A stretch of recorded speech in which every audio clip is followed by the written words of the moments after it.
Migao masomo Julius Migos Ogamba ojiwo rawere mondo mi odonje kuonde tiegruok mag tije lwedo mong'ere kaka Technical and Vocational Education and Training TVET mondo mi giyud lony mopogore opogore. Kolose kinde tuke mag Nyanza Lake Region mano bagie ka tiegruok mar Siala e sub county Marongo.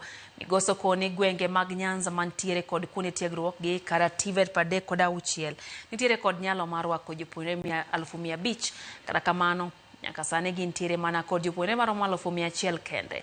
Oyango ne piny owacho bo jatend piny Kenya William Ruto dhi nyime kod keto kenge mag jiwo somo e kuonde tiegruok nyato kokalo e nyiewo masinde manyasani madhi konye bero tiegruok e kuonde tiegruok duto e pacho kae. Ogamba bende owacho ne piny owacho dhi ndiko jopuonj maromo 500,000 e kuonde tiegruok gi mag tije.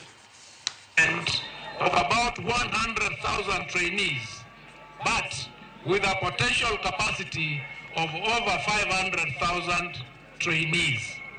This reflects the vast opportunity available to expand access to technical education and empower more young Kenyans with employable skills.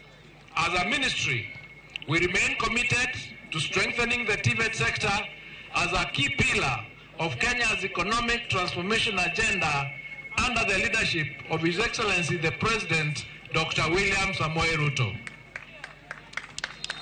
The government continues to invest in equipping TVET institutions with modern training tools and facilities that will ensure that our trainees gain industry-relevant hands-on skills.